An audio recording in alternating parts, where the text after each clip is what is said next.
What's going on, people? It's your boy Animal B coming to you once again with another vid. I'm bringing to you part 2 of the bi and shoulder workout. This right here is my client Cara. She did excellent today, especially not knowing what she was in store for. We were supposed to train one-on-one for an hour, but instead I texted her. I said, why don't you come in and train with me, which we do from time to time. And she did great. Also, not knowing when she got here that I was going to say, do you mind me filming you?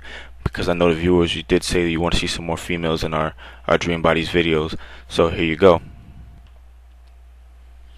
We start off with some shoulder press, seated shoulder press. More or less use this as just a warm up before moving on to some of the heavier weights. But for this, focusing on that front anterior deltoid. You want to have a little bit wider than shoulder width grip. And she actually goes all the way down to her chest, which I happen to do in my video as well. That's why I wasn't able to go as heavy or as many reps, because I normally don't increase my range of motion that much just because of danger to the rotator cuff. But this is how she actually does her shoulder press no matter what exercise we do. So if that's what you're used to doing, I'll let you do what you do. Me myself, I like to stop at the chin level, which I had discussed in another video, but you can also go all the way down to your chest. So she's working on a very full range of motion. So we didn't go too heavy, and I'd help her towards the end, but she still did a lot of reps for the majority on herself.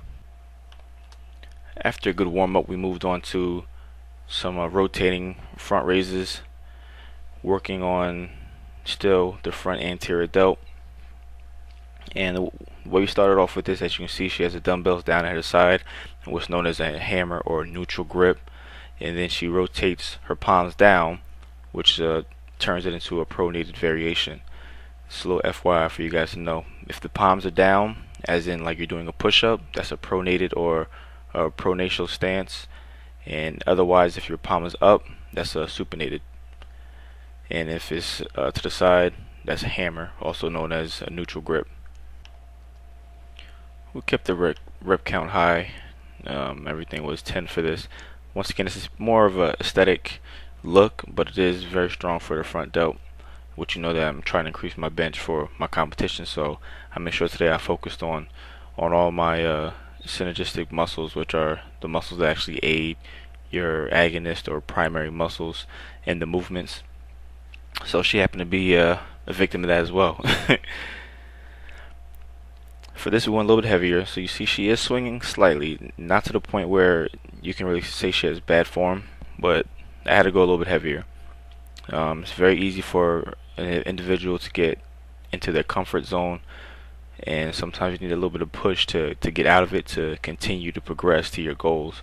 Now her goal is to tone and define, so she's one of the victims who, I do what I can do, I do what I'm capable of doing, and I do what I'm comfortable doing. So I'm trying to break her out of that, which is very common for most people. But unless you have somebody pushing you, it's very hard, because sometimes you can feel nervous about doing something on your own, or not sure if you're doing it correctly with the right form, technique, and end up getting hurt. But everything we did today was a-okay with her. We moved on to some angular front press, still focusing on the front delt. Let's make a little correction to her hand positioning, but for this you want to make sure you do not go heavy. This is a lot of torque on the rotator cuff, so make sure if you do decide to do that movement that you keep it light and then you progress very slowly. Today was shoulders and bis, so we're moving on to some biceps, and we're doing some dual curls using the dumbbells. As you can see, she has very good form for her curls. She's putting a lot of time under tension. Nice, good. She's not rocking, she's not swinging, and she's keeping the muscles tight and engaged. She's going to basically dead hang and starting all over again, which is like doing one rep over and over and over again, which is really how you get a lot of benefit. But when she's going up and when she's coming down, it's all under controlled motion, all under a controlled fashion. So when doing these exercises or any exercise like this, you want to make sure that you can control the weight and don't let the weight control you. Still keeping a rep count high, anywhere from 10 to 12 reps. We're not trying to go heavy. We're just trying to really put as much blood into the muscle as possible to stimulate some growth and stimulate some muscle to tear down, which we know that the soreness you get from working out is your actual muscles tearing down, breaking down. And the soreness is your body actually healing itself. So when it heals, it's going to come back bigger and stronger than it was before you actually worked out. So soreness is good. Next, we moved on to some barbell curls. I used the barbell. She happened to use another curl bar that we have. But the difference between this and using dumbbells is going to give you more of a toned, defined look. If you're really trying to get the peak of the muscle belly, then you're going to want to focus on doing barbell curls. But if you're actually trying to get strength as well as girth, then you're going to want to do some more barbell curls. So we moved on to some barbell curls. We didn't do too many movements for the biceps, but we did throw a few in, and this happens to be one of them. As you can see, once again, her form is very good. She's keeping the timer attention. She's going to a full extension of the arms. And what we decided here was I had to move up to 10 pounds heavier, and we did some force reps. Force reps are reps where you're still doing the work, but yet you are getting some assistance from an outside help, a spotter, whatever the case may be. Now, I'm not just sitting here pulling it off or lifting it up for her. I'm helping her get it past a little bit of the stick point, and then I'm letting her finish the movement on her own.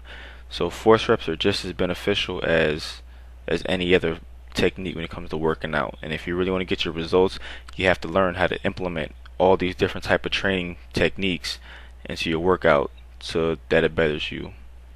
We moved on to some standing shoulder press.